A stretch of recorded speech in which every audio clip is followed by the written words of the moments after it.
And welcome back to Dialogue. And if you've just joined us, we've got, hey, Swan, good morning. Glad you could make it today, girl. Swan, our do-it-all receptionist, our girl Friday, just waved hello to us. If you just joined us, we've got Father Oscar Solis with us, the pastor of St. Joseph's Cathedral, and Deacon Willie Ogeron. And we're talking about a little bit about the history of the Diocese of Houma-Thibodaux, which we're so happy about, Linda. It's Friday. And we're also, there's some celebrations coming up in the month of June honoring that, and we want to talk about that also. Father and I were talking, and Willie and I were talking at the break just now.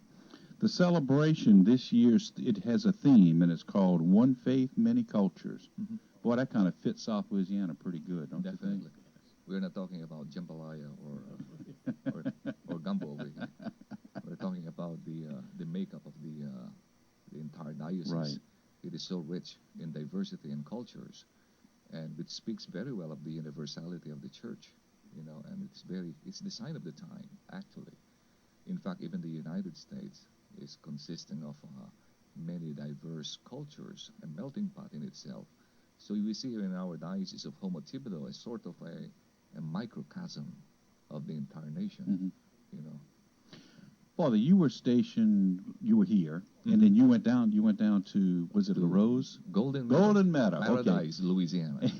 It's with an E. And then back, of course, as pastor of St. Yes, Joseph's yes. Cathedral. And you talk about many cultures. You've seen it. Yes. Of course, down by in Golden Meadow is the fisherman and the trapper and the hunter, and of course on up to Thibodaux a little bit. It's just a little more diverse economy. Mm-hmm. You mentioned all the cultures we've got. Vietnamese. That's right. We forget about that, but the Yes. Vietnamese have a big, Mm-hmm. a strong base here in South Louisiana because of the fishing. Right. Many of them are fishermen, and that's what they did over there. So they came here, and they're doing the same thing, and they've settled all along the coast. Right. You've also got, I think, that we're starting to see an influx of the Mexicans that are coming here to work now. Spanish Right. people coming. Hispanics, migrant workers. Migrant workers coming Working in. the farms, agricultural lands, as well as in the oil field industry as well. Mm-hmm. And aside from that, don't forget also that we have, aside from our Cajun and Native Americans and a big number of African Americans, we have also a slight number of Asians we call Filipinos. Mm-hmm. And in fact, Louisiana, Southeast Louisiana, has a big influence of the Filipinos in the sense that, if you remember the Manila village, I read from the history, somewhere in Grand Isle, that there was a big concentration of Filipinos who introduced the dried shrimp industry. And it was only obliterated by the big hurricane that demolished Grand Isle, I think, in the late 1800s, before the 19th century. And they called the place Manila Village, where it is a big concentration of Filipinos. I didn't know that. Yes, it is. It was part of history. And these were the seamen that were so much discontented during the galleon trade between Spain and Mexico that they jumped out of the ship and landed in this part of Louisiana. And they found a heaven or a haven here in Louisiana. And in the industry really was that of the drying shrimp. Mm-hmm. And if I remember it right, history was written in one of the telephone directory of the telco. It was, I would say, if my memory serves me right, it was in 1999, I bet. 1899. 1999. Oh, and the telephone, history, okay. yes. Of the the phone telephone book. book of La Telco. And it was very interesting to find out that we have the Filipino connection right here in the Houma-Thibodaux area. Not simply the influx of priests, of foreign priests that serve our diocese, but as well as seamen. That's an interesting in the 18th story. Century, 17th century. I tell you, the other side of that coin is, if we wouldn't have the influx of Filipino priests in our diocese, I don't know how many churches we'd still have open. I mean, it would be a real problem. We were very fortunate and grateful for giving us the opening to be able to serve and do our ministry in this area. And I think that it serves mutual the need of being able to be given the opportunity to serve the people here in our area, and as well as the opening that the diocese had provided us to be able to exercise our priestly ministry. So it serves out beautifully well. Father, let me ask you this, and we'll get back to the celebration in just a second. Mm-hmm. Something that I've always wondered, and we've had trouble with vocations in the Catholic Church for the last 15, 20 years. Mm-hmm. Why is it that in the Philippines vocations seem to flourish? What's the is there a significant difference? Well, basically, I would say that the Philippines is first and foremost a very Catholic or Christian nation. When I was growing up, I think I would say the percentage is around 80 to 85% Catholic. And so we are born Catholic, raised Catholic, and so most likely I would say that the influence of that faith Mm-hmm. help us mold and orient ourselves towards that vocation.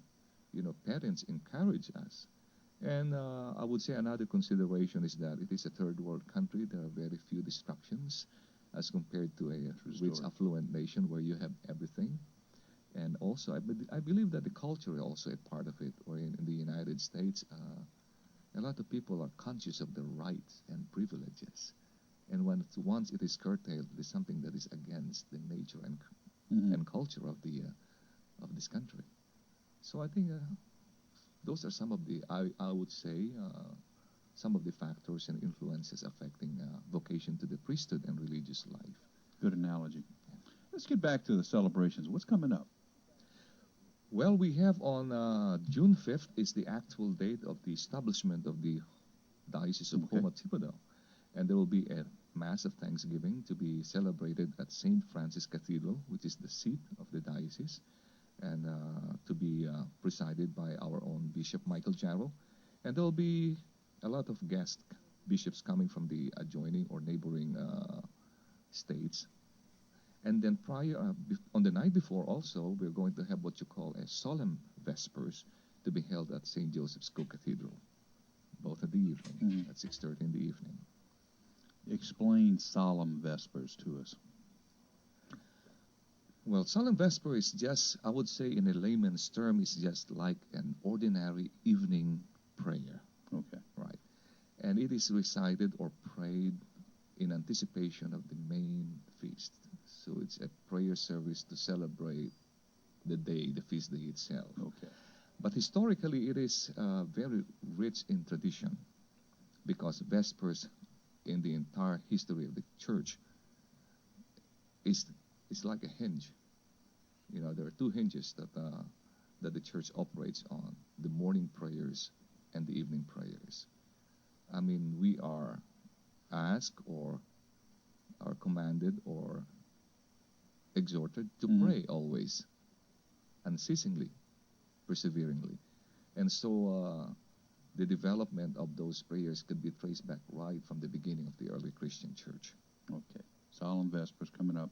So that'll be June the 4th. June the 4th. Evening, and then June at the 5th. 6:30. It's open to the public, and we would like to invite and welcome everyone who are interested to join us in prayer.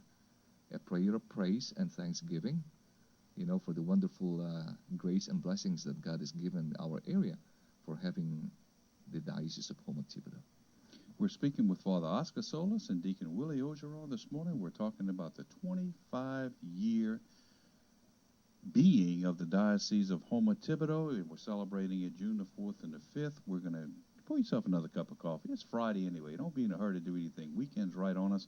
Pour yourself another cup of coffee this morning. We'll be here for another 10 or 15 minutes speaking with them. We got to take a short break, hopefully make some money for our sponsors. Don't touch that dial. We'll be right back.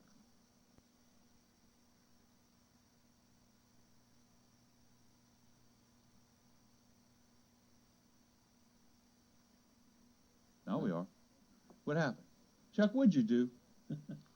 Linda, what'd you do? Chuck held up a piece of paper with a big face, smiley face on it with a halo on top. See what happened? I don't know what happened, listeners. We had a minor technical problem, nothing serious. We're back on the air, so we're here to stay, hopefully, for the duration without a problem. Chuck, you make sure you stay at that console.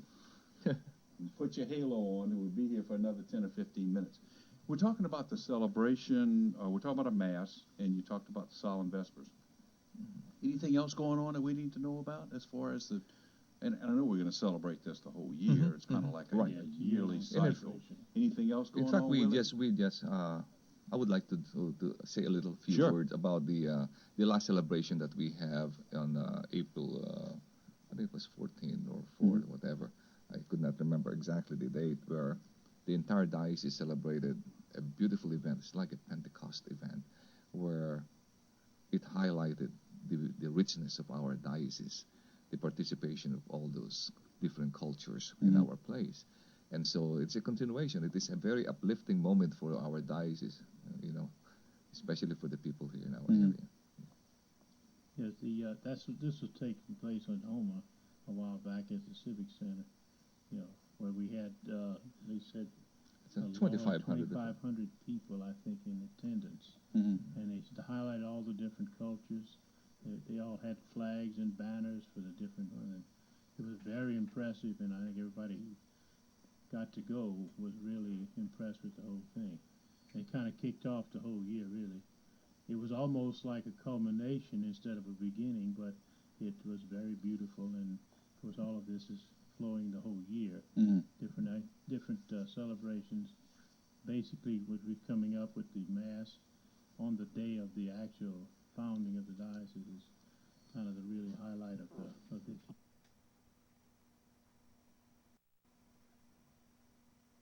And developed over the years, and the morning prayer, of course, it opens the day with the thanking God for the night and for the day that you're going into, and then Vespers, the evening prayer, is kind of the close, and the heart of the Vespers is the Magnificat, which is the prayer that Mary prayed as she was greeted by her cousin Elizabeth when Elizabeth was with child, and it has again, all of these have different things that happen during them. We open with a hymn usually, and then we have the reading of Psalms, different ones and different days. We have the scripture reading from the scriptures themselves, like an instruction, and then intercessions for different needs, different days, different needs for our whatever. I think a Vespers could be considered as a structured evening prayer. And if you remember during, I would say 20, 25 or 30 years ago, you see priests walking with reading a book. Right. We called it a breviary. Right. And the breviary is a word that stands for short list. It is a short list of scriptural readings, prayers, and psalms. And as clerics, as ordained clerics, we are encouraged and even made to pray that the daily prayer. We have the morning prayer, mid-afternoon prayer, or midday prayer. We have the Vespers and evening prayers, and it is called breviary. That is the official word before.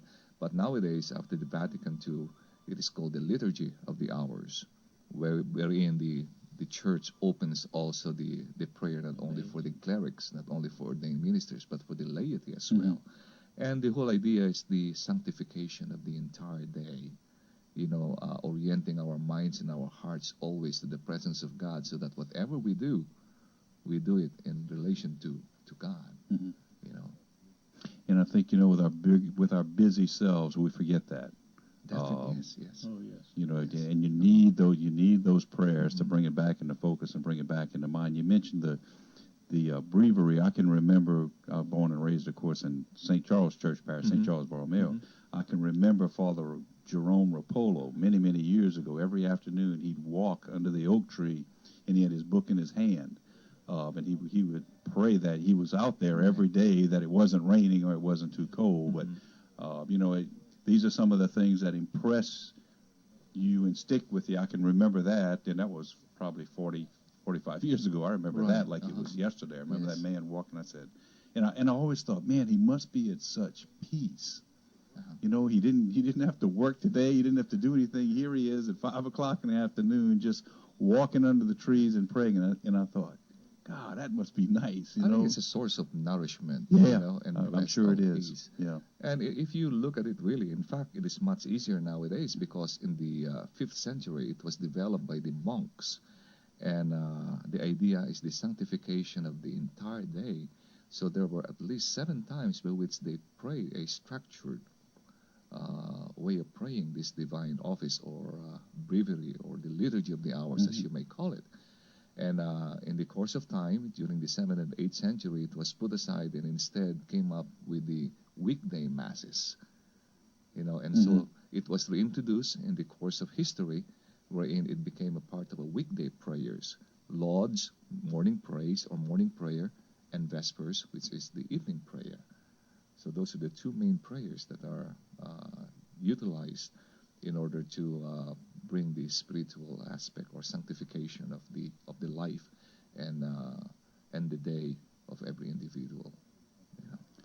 Another one comes to mind. What about how does the Angelus fit into that?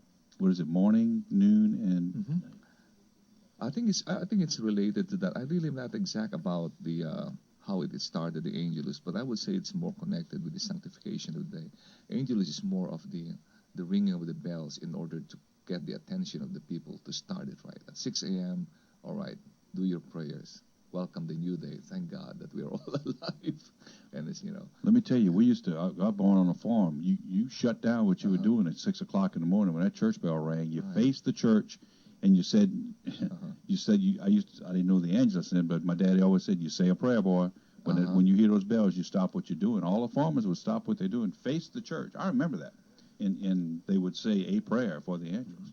Well, I would like to say a few jokes about Boudreaux going to confession before a priest. I knew you were going to do it. And I heard it sometime down the bayou that Boudreaux was, we know the story of Boudreaux, and he went to the priest for confession.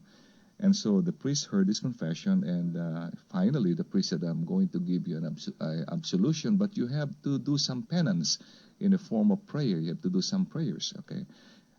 For your penance, you did pretty bad, so I'm going to give you to pray the Apostles' Creed. And Buddha said, well, I don't know that, Father. I don't remember that. I'm old.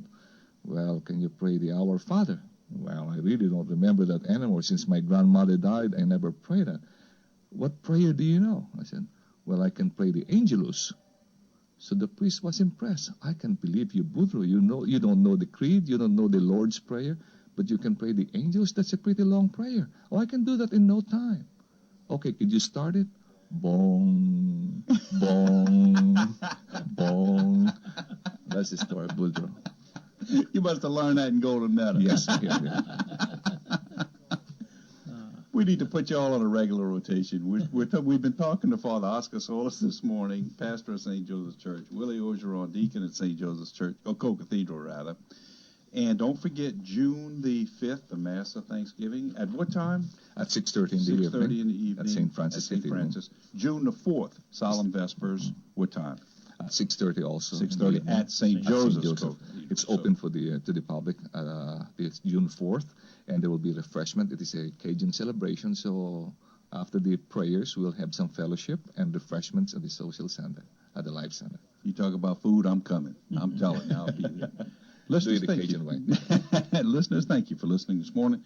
Let's see what we got this weekend. We got the Farmers Market, 7 to 11 tomorrow. Don't forget, get there early if you want some fresh tomatoes and fresh snap beans.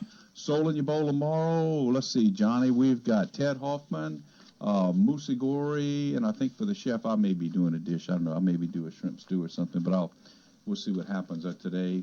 I reminded you about this at the beginning of the week, listeners. School's out. I think the last day was yesterday for most of them, maybe today for public schools. Yesterday? Some today.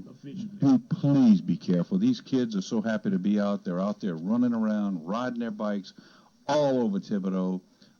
They're just free, and it's going to be like that for 2 or 3 days. So please be cautious. Be careful. We don't need any tragedies here in the city because of school being let out. Let the kids enjoy the summer. Just be careful and try to watch them. And thank you for listening, listeners, because without you, we don't have a show. And remember that Dialogue is a public service presentation on behalf of Oldie 640 KTIB and from the entire staff here at Oldie 640 and Father Oscar and Willie Orgeron. Have a great weekend. Be safe, and we'll see you Monday morning. God bless.